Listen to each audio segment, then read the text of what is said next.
것과 함께 2절에 이렇게 이야기합니다. 1절 중간절에 안식 후 첫날 새벽에 이 여자들이 그 준비한 향품을 가지고 무덤에 갔다. 부활하신 시점에 대한 이야기를 하려고 합니다. 여러분, 부활한 시점은 안식 후 첫날, 그러니까 금요일 날 돌아가셔서 장사 지내고 오늘 아침 새벽에 부활하셨다. 그죠? 근데 이게 왜 중요하냐 하면 오늘날 저와 여러분이 주일을 지킨, 일요일을 주일을 지키는데 가장 중요한 포인트가 여기 있기 때문입니다. 여러분, 지금도 유대교, 안식교, 그 다음에 하나님의 교회라는, 아시죠? 하나님의 교회라는 이단들이 토요일날, 안식일날 성일을 지켜요. 거룩한 날이라고 지켜요. 근데 우리 기독교는, 우리 개신교는 일요일이 주일입니다. 오늘 이 본문 말씀이 가장 중요한 것 중에 하나입니다. 자, 안식일의 핵심은 뭐냐면 안식일은 창조의 완성으로서의 일회째. 하나님께서 첫째 날 뭐를 창조하시고 둘째 날 뭐를 창조하시고 셋째 날 뭐를 창조하시고 바로 여섯째 날 창조하시고 난 뒤에 일곱째 날 쉬셨다, 안식하셨다라는 창조의 관점이 있습니다. 그래서 창조의 결과론적으로 안식하셨다라는 것이고, 지금은 우리 시대가, 저와 여러분이 살아가는 시대는 안식일 시대가 창조의 시대가 아닙니다. 지금은 복음의 시대입니다. 예수 그리스도의 시대입니다. 그런데 안식 후 첫째 날, 일요일 날 아침에 부활하신 그날이 주님께서 부활하신 날인데, 그날을 우리가 주일날, 주님의 날로, 여기 주일이라는 것은 주인 주자라는 것입니다. 그렇죠? 주님의 날로 지키는 것은 구원에 초점을 맞췄기 때문입니다. 지금은 복음의 시대입니다. 복음의 시대에 가장 중요한 것은 예수 그리스도 그분이시고, 예수 그리스도의 가장 핵심은 뭐냐? 구원입니다. 하나님의 아들 예수께서 이 땅에 오셔서 십자가를 지시고 부활하신 핵심은 뭐냐?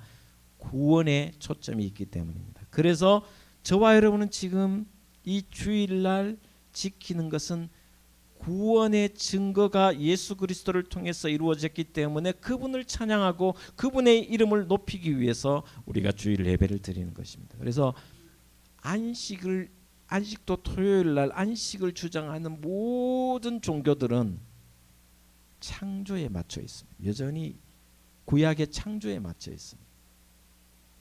그러나 우리 개신교와 모든 주일을 지키는 하나님의 백성들은 구원에 맞춰 있다라는 것을 여러분이, 이거는 신학적인 내용이기도 하고 신앙생활하면서 가장 중요한 것 중에 하나입니다. 아, 주님의 날이구나, 구원의 날이구나.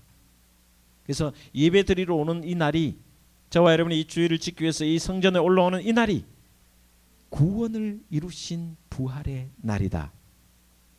그렇게 안식일 개념보다 구원의 날을, 많은 사람들이 안식일이라면 하나님께서 쉬셨으니 우리도 안식한다라는 생각하는데, 지금 저와 여러분이 이 주일에 예배 드리러 오는 것의 핵심은 안식일의 개념도 포함되어 있지만 더 중요한 것은 구원, 복음이라는 것을 생각하면서 올라와야 된다는 것입니다. 주일을 성수해야 된다는 것입니다. 여러분 모두가 이런 구원의 확신을 가지고 주일 예배에 임하시기를 주의 이름으로 축원을 드립니다. 그렇다면 안식 후 첫날 부활이 이루어졌다면, 예수님께서 십자가에 달려 죽으신 지 며칠 만에 부활하셨냐면 바로 3일입니다. 금요일 날 운명하시고 새벽에 부활하셨으니 사흘입니다. 그런데 사흘 동안 주님은 어디 계셨을까? 오늘 제가 이 이야기만 하고 마치려고 합니다. 여러분, 주님은 4일 동안, 3일 동안 어디 계셨을까요? 육신은 아리마대 요셉의 무덤에 머물러 있었겠죠. 그죠? 그러나 영혼이 어디 가셨나요? 영혼이 어디 가셨나요? 예수님께서 십자가에 달리실 때 마지막 엘리 엘리 라마 사박단이라는 이 고통의 부르짖음을 히브리서 5장의 말씀에 의하면 어떤 통곡하셨다. 고통을 견딜 수가 없어 통곡하셨다. 너무너무 괴로워하셨다. 그리고 십자가 지기 전에도 땀방울이 핏방울이 되도록 기도했는데 제자들에게 뭐라고 하냐면 내 마음이 너무너무 괴롭다라고 할 정도로 이야기했습니다. 여러분, 예수님께서 왜 십자가를 지시고 땀방울이 핏방울이 되도록 기도하시면서 고민하고 갈등하고 힘들어하셨을까요? 물론 많은 사람들이 십자가의 고통 이야기를 합니다. 십자가의 고통 이야기를 합니다. 그러나 십자가의 고통도 중요하지만 그게 힘들고 고통스럽고 아픔이 있고 고민되지만 그보다 더 중요한 게 있습니다. 뭐냐 하면 죄 없으신 예수님이 십자가에 달려 돌아가시는 것도 참 그런데 그 다음에 죽으신 이후에 3일 동안 머무는 것이 어디냐 하면 그것이 정말 중요합니다. 바로 예수님은 지옥에 3일 머무셨다는 것입니다. 이게 신학적으로 너무너무 중요합니다. 예수님께서 겟세마네 동산에서 간절한 마음으로 기도하시면서 괴로워하셨던 것은 바로 3일 동안 지옥에 머물러야 된다는 것 때문입니다. 많은 사람들이 이런 생각을 가집니다. 하나님의 아들이시고 구원자이신 예수님께서 어떻게 지옥에 머물러 있어야 되냐라는 불경한 생각을 가지기도 합니다. 그러나 여러분 가만히 생각해 보시면 의인은 천국으로 가고 죄인이 지옥으로 가잖아요. 이것 때문에 괴로우셔야 합니다. 예수님은 의인이십니다. 흠이 하나도 없으십니다. 죄가 하나도 없으신데 죄인으로서 죽으시고 죄인으로서 지옥에 간다라는 것입니다. 그것이 고민되고 갈등되고 힘드셨던 것입니다. 십자가의 고통도 고통이지만 아픔이었지만 그보다 더 중요한 것은 바로 지옥행이라는 것입니다. 자, 여기서 중요한 거, 왜 예수님은 지옥에 가셨을까? 여러분, 중요한 신학, 오늘 그래서 제가 어떻게 보면 이 본문 말씀보다 신학적 이야기를 하는 겁니다. 그리고 우리가 여러분이 반드시 아셔야 하는 내용입니다. 왜 3일 동안 지옥에 가셔야 하느냐? 딱 하나입니다. 우리의 죄값을 치르기 위해서입니다. 왜? 우리는 모두 죄인입니다. 저도 죄인입니다. 여러분도 죄인입니다. 죽으면 반드시 지옥행 갈 수밖에 없었습니다. 그럼에도 불구하고 지옥에 가면 우리는 영원히 지옥에서 나올 수가 없습니다. 그럼에도 불구하고 주님이 나를 대신해서 지옥에 다녀오셨다라는 것을 이 말씀을 통해서 우리에게 가르쳐주는 내용입니다. 베드로전서 3장 18절 19절에 성경은 이렇게 기록하고 있습니다. 베드로전서 3장 18절 19절에 그리스도께서 단번에 죄를 위하여 죽으사 의인으로서 불의한 자를 대신하셨으니 이는 우리를 하나님 앞으로 인도하려 하심이라.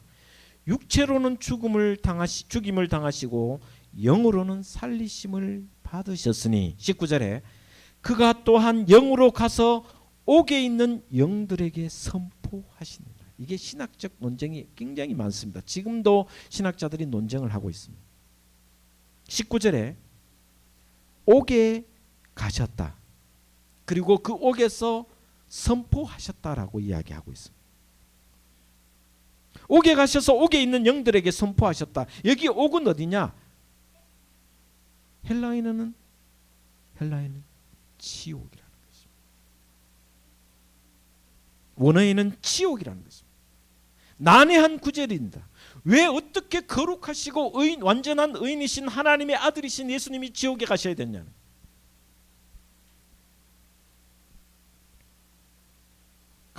여기에 감옥은 바로 지옥입니다. 이 베드로전서는 예수님의 수제자인 베드로가 썼습니다. 베드로 사도 또한 주님이 사흘간 지옥에 갔다는 것을 믿고 고백했습니다. 예수님의 수제자인 베드로조차도 예수님이 죽으셔서 3일 동안 지옥에 계셨다라고 고백하고 믿었습니다. 왜? 그분이 지옥에 가셨냐? 나를 대신해서. 우리가 고백하는, 오늘 조금 전에도 고백했던 사도신경이 있습니다. 사도신경은 예수님 돌아가시고 한 150년 후에부터 사도신경이 외워지기 시작했습니다. 그런데 그 당시에 수많은 사도신경이 있었습니다. 그런데 754년, 그러니까 기원 후 754년, 예수님 돌아가시고 700년 후에 지금의 사도신경이 모두에게 하나님을 믿는 모든 사람이 고백하도록 했습니다. 그런데 사도신경 원문에는 지금 우리가 외우고 있는 그 빠진 원문이 있습니다. 그게 뭐냐 하면 이런 말씀이 있습니다. 장사 되시어 지옥에 내려가신지. 장사 되시어, 다시 말하면 죽으시고 십자가에 못 박혀 죽으시고 장사 되시어 지옥에 내려가신 지 3일 만에 부활하셨다, 이렇게 기록하고 있습니다. 십자가에 못 박혀 죽으시고 장사 되시어 지옥에 내려가신 지 사흘 만에 죽은 자 가운데서 다시 살아나셨으며 라고 원래 원문에는 기록되어 있습니다. 그런데 한국 교회가 왜 이것을 뺐냐 하면 교리적인 신학적인 문제보다는 심정적인 거부감이 있었기 때문에 한국의 많은 신학자들이 논의를 했습니다. 이거 고백하면 한국 교인들이 좀 거부감이, 심정적으로 거부감이 있기 때문에 빼자라고 했습니다. 그러나 이 지구상에 있는 모든 교회들은 이 고백을 반드시 합니다. 장사 되시고 지옥에 가신 지 사흘 만에 다시 사셨다라고 기록하고 있습니다. 여러분, 이것은 기독교 구속론, 구원론의 가장 정점입니다. 얼마나 중요하면 만약에 주님이 지옥에 가시지 않았다면 우리가 가야 된다는 것입니다. 제가 가야 된다는 것입니다. 주님이 우리 대신 십자가를 지셨고 주님이 우리 대신 지옥에 가셨기 때문에 우리는 천국 가는 일만 남았다라는 것입니다. 우리에게 오직 천국이 있다라는 것은 바로 이 죽으심과 지옥행이 있었기 때문에 가능하다라는 것입니다. 믿으시면 아멘 하십시오. 우리에게 너무나 중요합니다. 오늘 이 부활절에 제가 이 말씀을 드리는 것은 우리에게 이 신학적 고백이 없으면 구원이 그냥 구원처럼 공짜처럼 질러오기 때문에 아닙니다. 십자가의 중한 고통과 함께 지옥에 가셨기 때문에, 그리고 부활하셨기 때문에 우리에게 천국이라는 영원한 생명이, 천국이라는 것이, 제가 요즘 가끔 신방하면서 우리 중증장애인들이 고백하는 게 지금이라도 빨리 천국 가고 싶다라는 이야기를 자주 듣습니다. 요즘 더 자주 듣습니다. 솔직하게 저랑 지금 30년 넘게 같이 동역했던 분들의 육신의 모습을 이렇게 지켜보면 먼저 가신 분도 많이 있지만 그때에 비하면 참 많이 망가졌잖아요. 많이 망가졌어요. 장애인이 특히 중증 장애인이 이 삶을, 현실의 삶을 유지하는 것이, 특히 나이 들어서 유지하는 것이 얼마나 힘들고 고통스럽다는 것은 저는 세월이 가면서, 제가 20대부터 지금까지 해왔는데 너무 현실적으로 다. 그래서 가끔 오늘 빨리 하나님 죽어서 천국 가면 좋겠다라는 이야기를 너무너무 고백합니다. 그래서 제가 할렐루야 아멘 합니다. 빨리 가자 합니다. 관은 내가 짜줄게 하고 라고 이야기. 천국 가는 거 별로 안 좋아요? 천국이 가장 우리에게 소망 아닌가요? 여러분에게 천국이라는, 지옥이 아닌 천국이라는 산 소망이 있다는 이 자체가, 예수님이 먼저 가셔서 우리의 모든 지옥행을 다 감당해 주셨기 때문에 우리에게 천국이 있는 줄 저는 믿습니다. 이게 너무 중요하다. 그리고 기독교가 말하는 진정한 구원은 바로 우리가 이사야서 53장에 고백하는 것은 그가 징계를 받음으로 말미암아 우리가 평화를 누리고 그가 채찍에 맞음으로 말미암아 우리가 나음을 입고 그가 지옥에 가심으로 말미암아 우리가 천국 가게 되었다는 것이 기독교의 영원한 메시지입니다. 그런데 주님은 사흘간 지옥에 가 계셨습니다. 우리의 죄값을 위해 가셨다면 왜 사흘인가라는 것에 대해서 한번 생각해 봐야겠습니다. 이틀 있어도 되고 나흘 있어도 되는데 왜 3일인가? 정확한 정답을 정확하게 우리가 신학적으로는 할 수 없습니다. 그런데 사흘이라는 것도 필연적으로 왜? 우리는 지옥 가면 아까도 말씀드렸지만 종신형입니다. 왜 주님은 3일이면 됐느냐?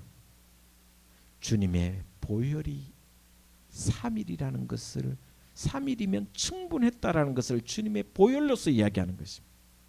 주님의 십자가의 보혈의 피가 3일이면 지옥형에서 모든 것을 완성할 수 있었다라는 것을 우리에게 가르쳐 주고 있습니다. 주님의 몸값 때문에 주님의 보혈 때문에 3일이라는 것으로만 충분했다라는 것이 바로 신학적 고백입니다. 교리적 고백입니다. 오늘 이 한 주간이 고난 주간이었습니다. 예수님의 십자가의 죽으심이 있었고 사흘간 지옥행이 있었고 사흘 후에 부활하심을 통해 이 모든 것을 통해 나의 죄의 문제, 지옥 형벌을 완벽하게 해결하셨다는 것이 이 메시지입니다. 여러분, 여러분의 운명에는, 여러분의 인생에는 지옥행이 절대로 없습니다. 심판과 저주도 없을 줄 믿습니다. 왜냐하면 심판과 저주와 지옥행은 주님이 다 경험하셨고 우리에게는 그 주님의 죽으심과 지옥행과 부활을 통해서 영원한 천국만 주어졌기 때문인 줄 믿습니다. 주님의 부활이야말로 내 구원의 가장 확실한 보증이며 담보라는 사실을 믿어 의심치 않는 저와 여러분 되시기를 주의 이름으로 축원을 드립니다. 그래서 그것을 생각한다면 우리의 인생은 감사가 늘 넘쳐야 됩니다. 주님의 이름을 찬양할 수밖에 없습니다. 감사와 찬양은 하나님의 아들 예수 그리스도를 영화롭게 하는 것을 저는 믿습니다. 여러분의 감사와 여러분이 드리는 찬양, 예수 그리스도를 통하여 우리가 구원에 이르렀으며 천국 간다는 것을 감사하고 찬양하는 그 자체가 하나님의 아들을, 하나님을 영화롭게 하는 것이며 예수 그리스도를 영화롭게 하는 것임을 이 시간 다시 배워서 여러분의 인생이 더욱 하나님 기뻐하시는 삶이 되기를 주 예수 그리스도의 이름으로 축원을 드립니다. 기도하겠습니다. 하나님,